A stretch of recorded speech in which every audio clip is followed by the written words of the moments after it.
Hello. Jesus Christ. Ooh, I don't like that. Oh God, please don't hate me. Yeah, this is what I want from a Katy Perry song. Yeah, this is great. Fun. Hello. This video is brought to you by Criminally Underrated, the podcast attempting to put together a playlist of the most criminally underrated songs of all time. Join me and a variety of special guests as we dissect lesser known gems from your fave artists and give them the attention they truly deserve. So far, we've covered underrated songs from Lana, Taylor, Jessie J, Beyonce, Aurora, Queen, Lady Gaga, and so many more. You can listen on all streaming services now or watch the extended video version over on Patreon. Call me a criminal. Hello, welcome to this video. My name's Dan, aka Lucent. I'm a singer-songwriter, podcaster person, and today I'm going to be reacting to 341 143 by Katy Perry. Let's go. Okay, so I am millennial, kid of the era. I was, in fact, a teenager. Yeah, I was like 16, 17 when Teenage Dream came out. So I was like, you know, the prime candidate, and that was like my first kind of getting into pop music. It was all about Lady Gaga and Katy Perry. And so yeah, I'm always interested to see what Katy Perry's going to do, and like obviously she's had a bit of a rough time of it in terms of her career. Celebrity seems to still be intact, but the music side of her career. And so knowing that she's coming back to like kind of more central pop music, she's trying for a bit of a reinvention or like going back to basics type thing, I'm intrigued to see what she's going to do with it. I've heard bits of Woman's World.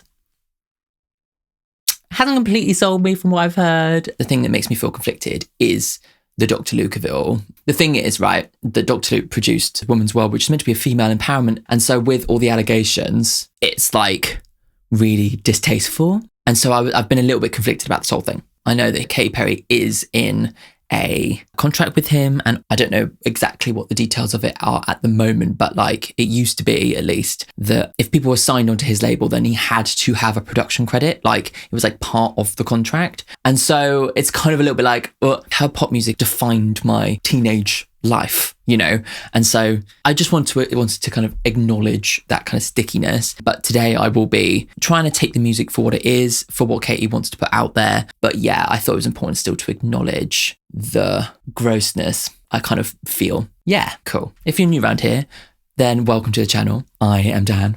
I love making music. I also have a podcast, and I do these reactions where I really like to get into the artistry behind the artist, really dig in. So if you like that kind of thing, make sure to subscribe to the channel, make sure to follow me on Instagram at Lucent_music, and make sure to check out all my other bits and bobs, like my music and my podcast. Yeah, let's jump into this. I'm hoping for a slice of pop perfection. I love a hook. I love a cheesy, catchy thing. I am European after all. Right, okay, let's get into this. This is Woman's World. I haven't actually sat down and listened to the whole thing. I've only really heard like bits and bobs on TikTok and whatever. You know how it is now. You don't have to actually listen to a song anymore. I hate TikTok. Anyway,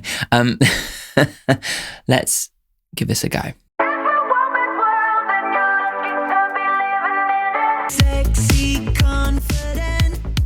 Okay, lyrics, Kay, like, come on. I do love the sound, you know, like the super tight synth pop. The chorus does have that big open moment. It does still feel a little bit stuck in the past though.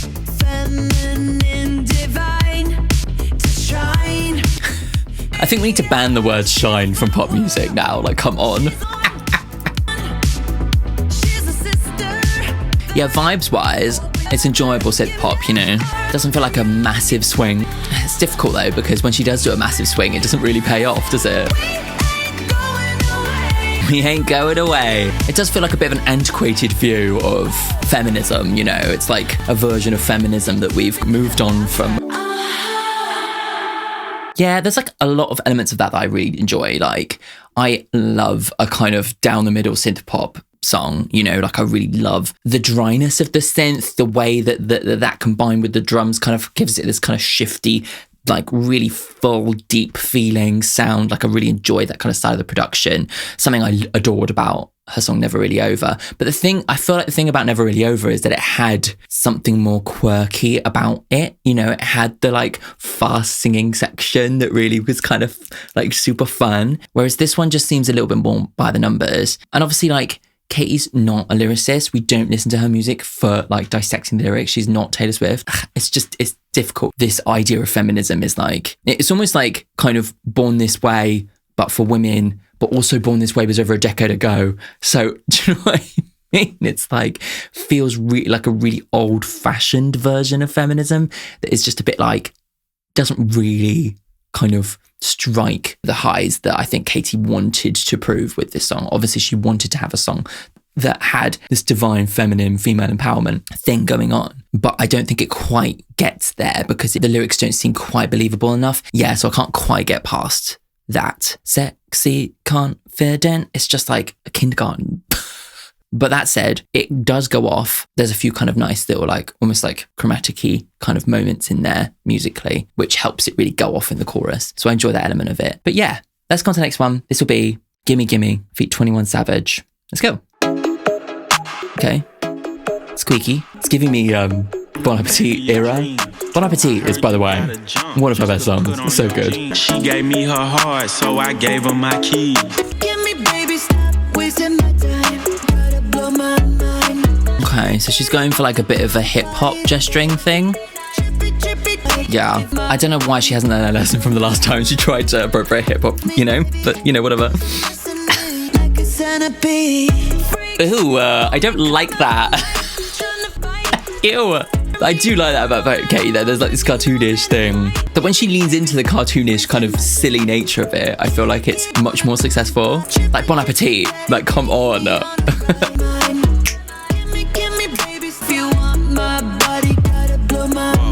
Quarters I don't do down. So it's about sex. He say he don't want feeling this deep. If you give me your heart, it's for keeps. I'm a bit bored by this, if I'm honest. Like, it's really not like sending me. And there's no development. Like, it's just repetition. Whereas the final chorus that has something new to it, you know? Like, you think about some of her best songs, they have like a journey to them. Obviously Firework, obviously Dark Horse, Raw, another one. It has like movement between the sections, and this one just feels like flat. I do like that synth though. Like, I really like that synth because it kind of really plays into the imagery. Oh my God, stop. Jesus Christ. Touch screens, hey.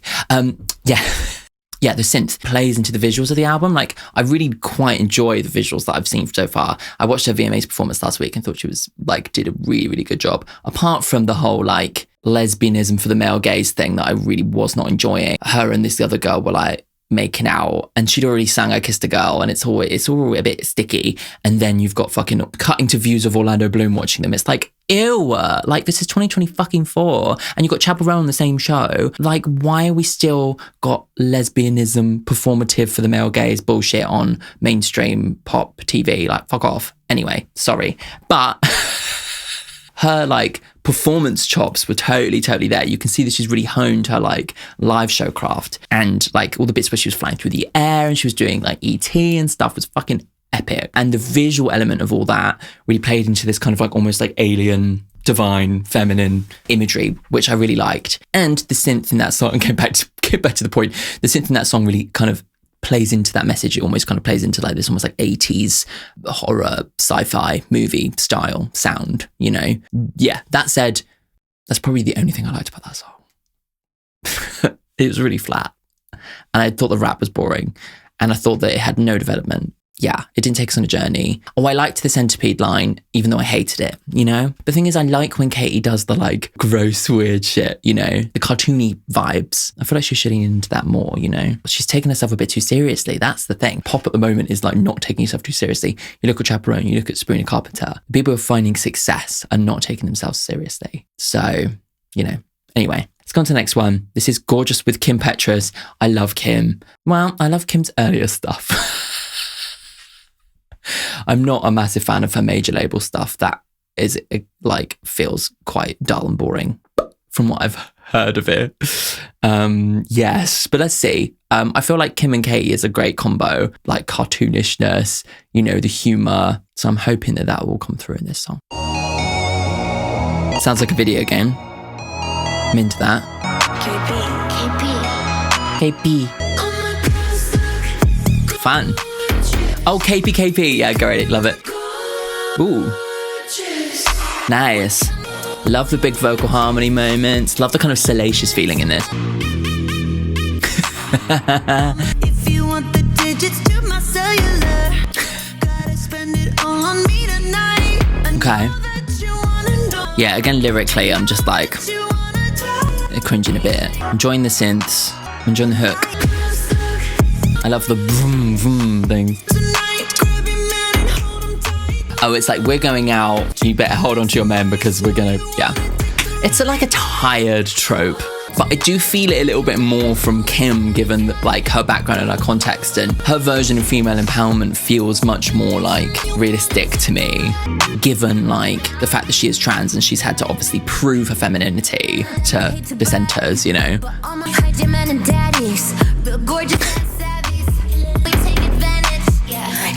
Okay. I don't really like Kim in this singing mode. It was the same in like Sam Smith one, Unholy. She's like singing like other people rather than just singing like herself, you know?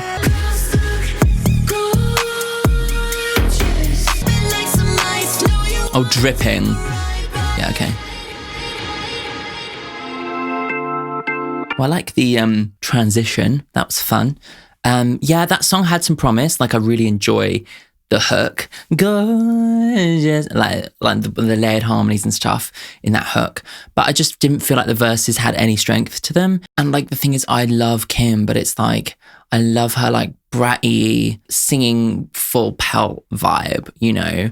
I don't like this kind of like her attempting to do something that sounds like akin to like, I don't know, SZA or Doja or whatever. I don't know why she's trying on that mode. Like, why is she not just like sticking to what she's great at, which is like her like attitude, her personality, and her, you know, mega vocals. Let's be honest, she didn't have a mega vocal moment at all in that song. I don't know, it just all feels a bit posy and a bit like cold, whereas Kim's earlier stuff always used to have so much warmth to it, you know? And it's not like the producers changed, like, you know, I don't know. I feel like she's just kind of trend hopping, and I feel like the whole major label thing is kind of like too much, and it's like squashed the kind of freedom and creativity she had. Yeah. It just didn't really work out. I'm not really sure what else to say about that, unfortunately. Yeah, the storyline, yeah, it's kind of like trading in on old ideas within pop music that feel a bit outdated and feel a bit like, especially like considering we're going through like a wave of like queer empowerment in pop, lyricism and detail in lyrics, as well as catchy pop hooks. It just feels like a misstep to be like leaning back on like, I'm the feminine like vamp who's going to go out and steal your man trope. It's like, I'm over it. Like, it's just a bit dull, if I'm honest. Okay, next one. This is I'm His, He's Mine. And so this is the one that featured the performative lesbianism, which is just fucking cringe and fuck the patriarchy. Anyway, let's go. It says Feet Dochi, which is a cute name. Do people have to announce their names at the beginning of a song now? It's like, why? Jason Derulo. Actually, to be fair, it's been going on for a while. I quite like her vibe here. Oh, sample in it. Oh, come on. Lazy interpolation that just really doesn't build on the original. Yeah. On him like a Sunday. Go and get your own man.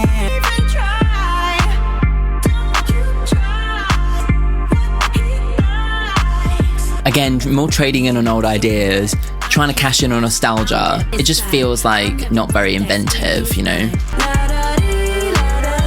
It just feels cheap, you know? There are ways to use samples and interpolation to like remix old ideas and link it to the past and tell a story. When you just literally just throw it in, it feels really cheap, and it's just like they're trying to cash in on that nostalgia, you know? There's no kind of depth to that at all, you know? It's craven.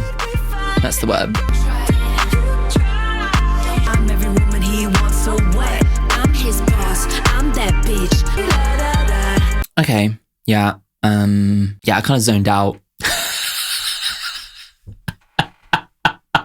My God, like, everyone's gonna hate me for this, but I'm just like, It's just really not all that interesting to me. Yeah, it's just like trading in on like nostalgia without any kind of depth, basically. I quite enjoyed her rap. I quite enjoyed like Doechie's vibe within it. But then again, it's really she's not really, I don't know. I feel like Doja Cat is kind of doing that thing already, you know? Megan Thee Stallion is doing that vibe already, but better, and like mixing in loads of really cool Japanese influences and stuff. And like, do you know what I mean? Like, yeah, I don't know. But I do enjoy her as a rapper. But yeah, like the performance of the VMAs, it really like took down the whole thing, the whole rest of the performance, because the rest of the performance was so strong, and that one just really felt cheap and like, we've just been like teleported back 20 years, fuck that, La da dee da da. But that's the problem, is that then the hooks get stuck in your bloody head, and I guess that's effective-ish, but I don't think it's exactly blown the fucking world apart. People are still streaming Kesha's Joyride instead, aren't they? Let's be honest, because that's actually something that sounds new, rather than just cashing in on old shit. Yeah. Anyway, let's go on to the next one. This is Crush.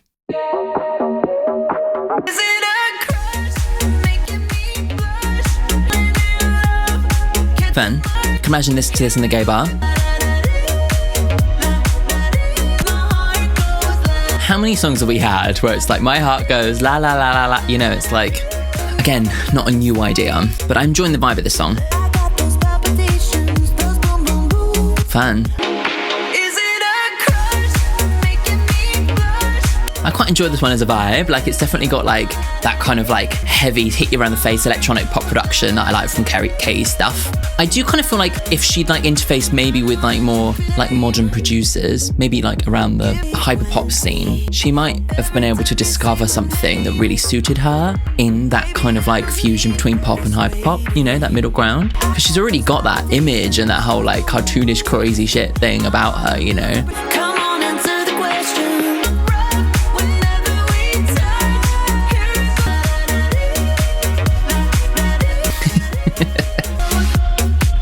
Fun. I like the kind of, when it's leaning into the harsh electronic of it, I'm enjoying this album. I enjoyed that one. I think that was a fun one. It kind of like had like a fun hook to it. I quite like the way she used her voice in the la la da dee dee, like the octave jumping stuff. Yeah, her voice sounds good in it. Like, yeah, like it's catchy, kind of has that kind of like, kind of cutesy kind of feel to it. But yeah, I love the kind of slamming production in it. Yeah, I can imagine enjoying that one on a night out. I mean, I don't think it's one I'm going to sit down and listen to with my headphones on, but, that's not really why we listen to Katy. So it's different voices for different causes. And that's the thing at the end of the day, is that I can love a whole range of different artists for different things. Yeah. I mean, I'm not like, this is like, yeah. I mean, there are other people who are doing this better, let's be honest. But like, still, anyway, I enjoyed that one. Let's go to the next one. This is Lifetimes, which again, I've seen like bits of, and I saw the VMAs performance. So let's go.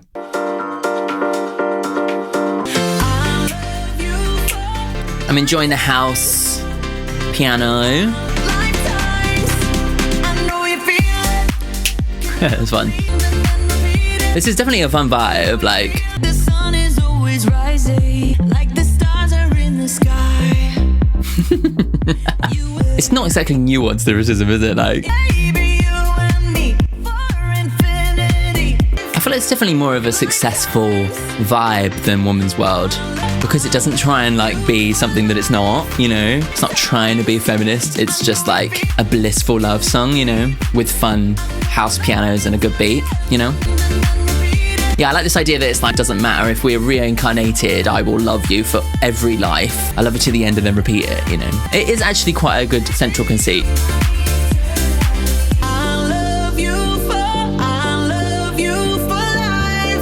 It's just that central loop, that central hook, I love you for life, lifetimes. There's something off about it. That's the only thing. I'm gonna love you till the end and then repeat it. I love that, That's a great hook. She could have spent more time, I think, refining the main hook. The concept is really good, but I just feel like it could have been taken a step further, Bit of heavy sidechain electronic production. I quite enjoy how the album just kind of just keeps going. That's quite a cool idea. Doesn't really do it as well as Renaissance does, but like I do appreciate what she's trying to do. Yeah, that's a fun one. Like, I think it is a really good concept, like this idea that I will love you forever. And then in whatever future lifetimes, in infinite lifetimes, eternal lifetimes, I will love you. That's beautiful. It just feels like that concept could be taken a bit further. Like, I will love you for life could have been developed into like, I will love you for life. I will love you in the next life. I will love you in every life. You know, there could have been little iterations on that would kind of sell the complete kind of concept of that song a little bit more fully. But like the vibe is definitely there and the concept's there. Lifetimes. Yeah, enjoyable. Definitely. And I think that as a single, that one really did work better than the other two. I think. And that one fits into this idea of like a bliss record. Like, it feels like this album's supposed to be like, I'm in marital bliss, 143, I love you. And so that song fits so well into that theme. Woman's World doesn't. The one where it's like, I'm going to go out and steal your man, doesn't fit into that at all. The kind of ownership, I'm his, he's mine, is again like, Oh, by the way, I always forget to say, something that everybody loves doing on this channel is leaving their top fives in the comments. So make sure to leave what your top 5 songs from this album are. And I will let you know what my favourite song is at the end of the video. Let's go on to the next one. This is All the Love. Ooh. I'm already enjoying these synths very much. Love wasn't for me. I'd never go deep or no. Nice. Okay. I've given up watching sunsets. She's given up on romanticism. I will just live with the regrets. Nice. Okay, great. Yeah. This is what I want from a Katy Perry song. Yeah, this is great. Nice. This is what I wanted from this project, you know. She had Never Really Over. That didn't translate into the rest of that album. But this is the place where she works really well, like. And I enjoy the storyline too. I gave up believing in love, but then you came along and reminded me of all the beautiful things it could be.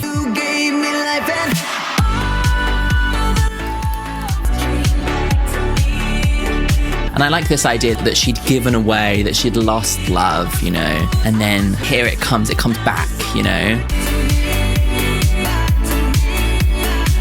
I love the kind of beauty and optimism in the sound of this song, not only in the story, but within the sounds of the production too.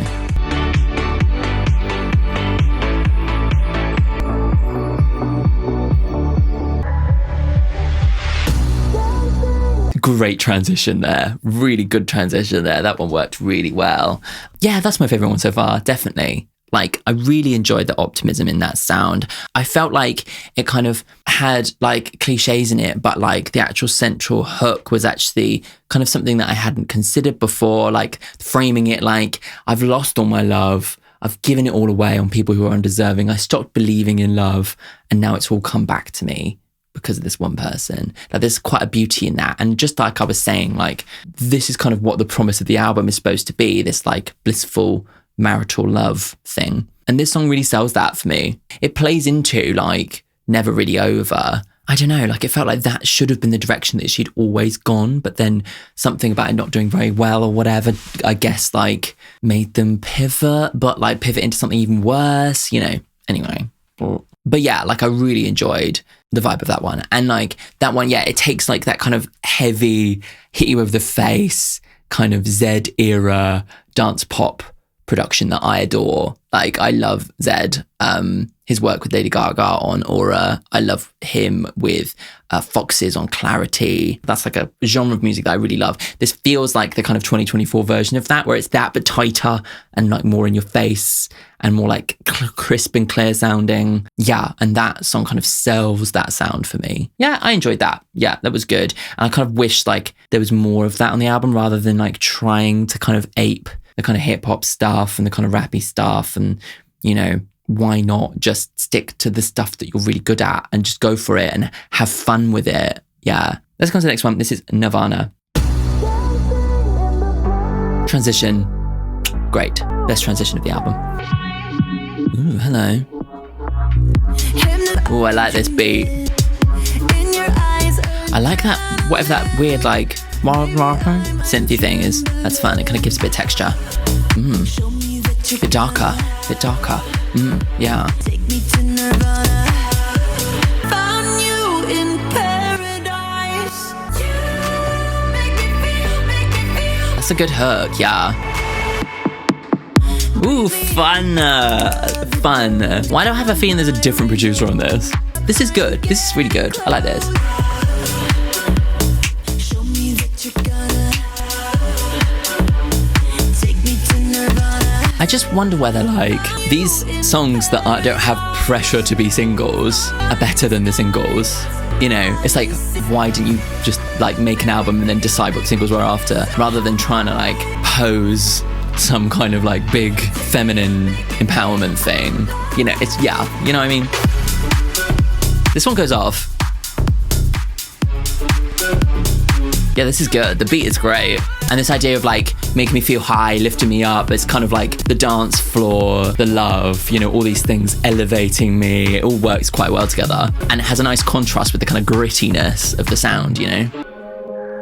Well, the transitions are fun. I'm enjoying it. It's the kind of album you could stick on at a party and the momentum keeps going, you know? You know, as an album project, it definitely has that as a really good little thing there. Yeah, enjoyable song. Definitely. Yeah, that one felt like it had a bit more contrast to it. If you think about like Woman's World, it's like big, bright, shiny empowerment. We love women. It's all a bit like one note, you know, a bit obvious, a bit too cliche. This one obviously has elements of cliche within it, but they're contrasted by a sound that's like a little bit more like Euro techno Berlin nightclub vibes, you know? And so like that kind of beauty is kind of cut with something a little bit grittier. And so you have that more interesting contrast when it comes to production, songwriting and everything. There's always got to be some element of like contrast or like some element of like opposition within the song to kind of give it a little bit of sauce, you know? Because if you go too far one way, then it becomes basic and boring. But if you go too far the other way, then it's like unlistenable, you know? And so striking that balance is great. And I feel like that song definitely strikes that balance. Yeah, I enjoy it. And I enjoy the idea that it's like lifting me up, but like getting me down and dirty, you know? It's like a cool contrast. Let's go on to the next one. This is Artificial feat. JID? Jid? Don't know who that is.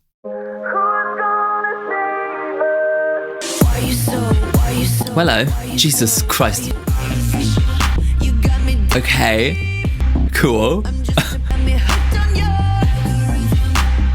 Not sure what this is supposed to be about, but I'm quite enjoying the kind of menacing nature of it. So what you thinking? Can you touch me in a simulation? Okay. And some of these song topics don't fit into the idea of the album, you know? I feel like there's sonic cohesion, but not narrative cohesion. That's kind of the thing I'm struggling with as a project in total, you know? This is weird. But this is cool. This is the kind of direction that I like to hear her experimenting in, you know? But I feel like the thing that stops this really from going off is having that really strong pop hook in the middle of it. Something that Gaga's really good at. I'm closing my eyelids. Well, hello. Having a bulletproof hook. Sorry, I just talked right over that rap. Sorry.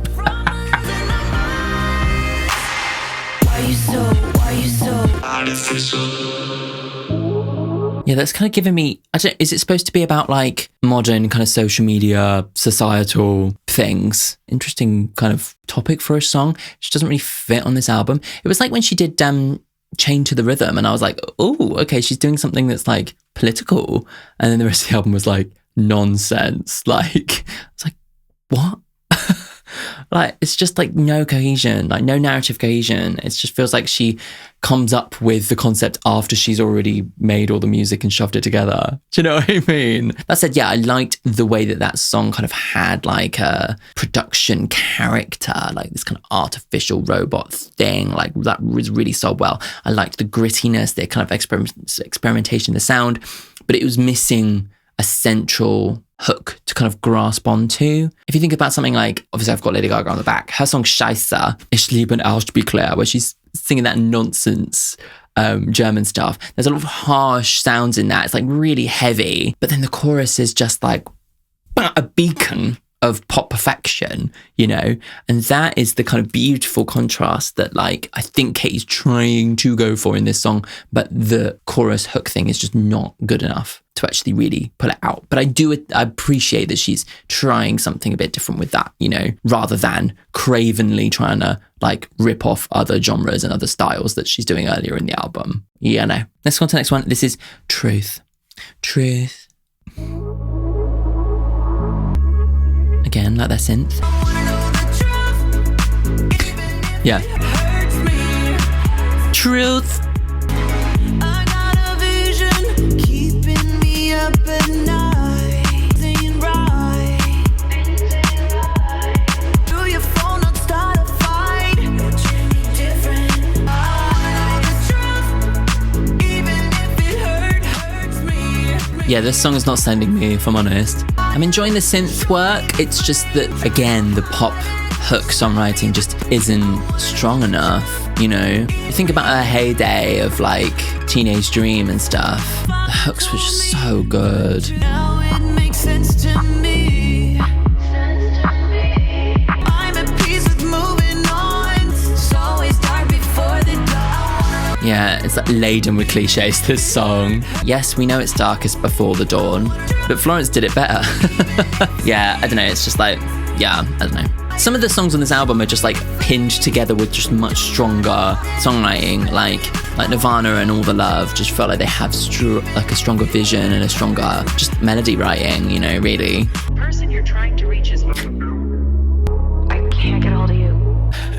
Lord Lately dropped the thing to the ocean at the end. That's what that's giving me. Yes, again, a tired borrowed idea from literally 1997. Yeah, sorry, Katy, that one's not really going off. Obviously, I get the story. I get it's like, I want to know the truth, even though it hurts me. Like, you know, like whatever. And there's something that can be said about like real love being underpinned by being honest with one another, even if, you know, it is painful. And that is part of like developing like a long-term relationship. I understand that. The song just doesn't come together. It's just a bit boring. Oh God, please don't hate me. Before we go on to the final song, it's a quick shout out to my patrons. Woo. Thank you everybody on Patreon for supporting me month in, month out. You guys make it possible for me to do what I do and only have a part-time job to support myself, even though I live in one of the most expensive cities in the world. So yes, thank you so much. If you want to join in on Patreon, you can do. You can get all my videos with no cuts, so you can actually listen to the full album as I listen to it and see my moment-by-moment reaction. You can also request reactions in the upper tiers as well, and all those videos go out to everybody, so there's a whole bunch of bonus videos every single month as well. You also get access to the extended video version of my podcast. So yeah, there's loads of like fun, exclusive stuff to enjoy, as well as like a lovely community of people who also love music. Yeah, and all their names are here. They're there. Very supportive, lovely people. Yes. Links are in the description for all of that stuff. Okay, right. Let's go on to the last one. This is Wonder. One day when we're older, Is that a child or is it her singing like a child? Cop and wonder.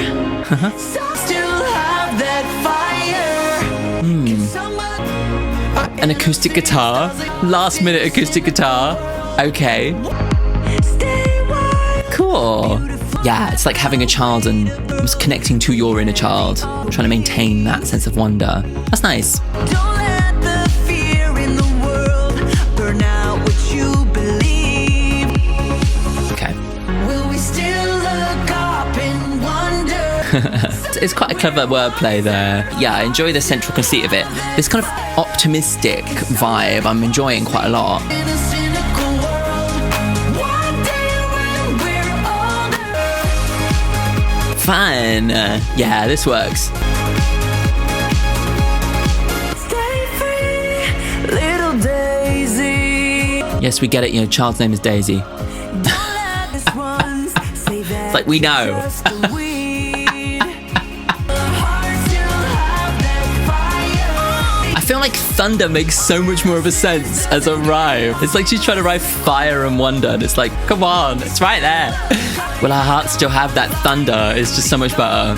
Sorry. But I am really enjoying the song. I'll bring you down. when we're older. And And actually using the child voice works quite well. We'll have that fire. Cool. I think that's actually quite a clever little way of like telling that story, to kind of have like a child singing the hook to start with, and then talking about like, you know, the ways in which as adults it's quite easy to let the cynical elements of the world kind of bring you down and take away that childhood wonder. There is like a kind of sense of connecting to an inner child, seeing a child and the way in which they interact with the world and trying to bring that into your adult life.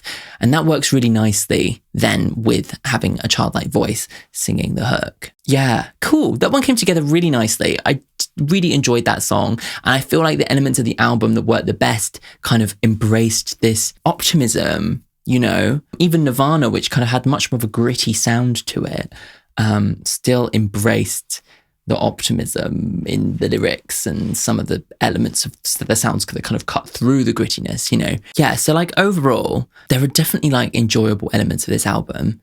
Yeah. The thing is that like, as much as there are a few songs that I think are good, it just feels like the whole vibe I get from it is quite a kind of craven attempt at trying to return to the center. It's like using a lot of sounds that don't really suit her in some of these songs, that seem like she's trying to ape other artists such as Doja Cat, SZA, Megan Thee Stallion at moments. And just bringing on rappers is not enough to make you seem credible. Not when the song's really so weak. Yeah, it just feels like she's just trend hopping, trend chasing at that point. And there are so many better ways in which she could have interfaced with modern developments in pop music, but made it her own, you know. And that is not the way to do it. So those songs I really hated. Honestly, I think they were boring, badly written. Woman's World, again, not very well written. And actually the whole kind of meta textual thing about Dr. Luke producing it is kind of really gross to me, and I can't actually get past that. I won't be listening to that song. But there are elements of this album that work. And that's when she leans into this childlike wonder, which seems to be like, you know, isn't this the point of the album? Like, it's like a synonym for I love you. Isn't that supposed to be the point of the album, leading into the kind of blissful, almost like childlike love for another person and exploring that side of things? There's a way to take that and have moments that dirty it up and mix it up. And this isn't quite the way to do that. You know, she needed to do more to convince me of that vision. To be honest, I don't think she even thought that deeply about it.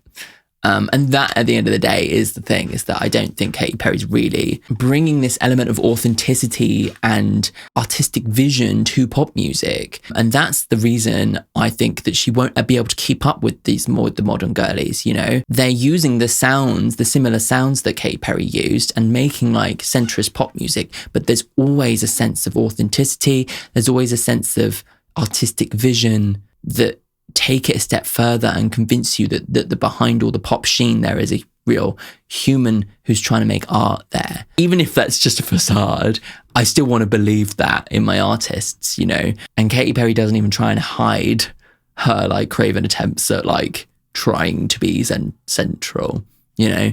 Yeah, and it ends up like a lot of the album feels quite cheap and quite shallow, unfortunately. And that takes away from the songs that are good, you know, because I don't believe them fully. Yeah, it's a shame, because there are some great songs on there. I think my favourite song, I think I'm going to give it to Nirvana, because that's the one that really struck that really good balance between something that felt a bit different, but also had the kind of catchy central pop stuff and had a nice concept to it. But yeah, I enjoyed All the Love and Wonder as well. And Lifetimes was all right as well. But I think the rest of it's just a bit of a boot, to be honest. Yep. I'm not used to doing reactions where I don't like the songs very much. Oh dear. But, you know, I really like, it's important to me to stay up to date with what's going on in pop music and to really be educated on what's going on in pop music, because I do a lot of talking online. And if I don't actually know what's actually going on in the real world, then, you know, my opinion means nothing. So I think it's important for me to not just listen to music that I like, you know. It's important to broaden your horizons in that sense. If you want to see my reaction to Brat, it's here. And if you want to see my reaction to Chapel Roan, then it's here.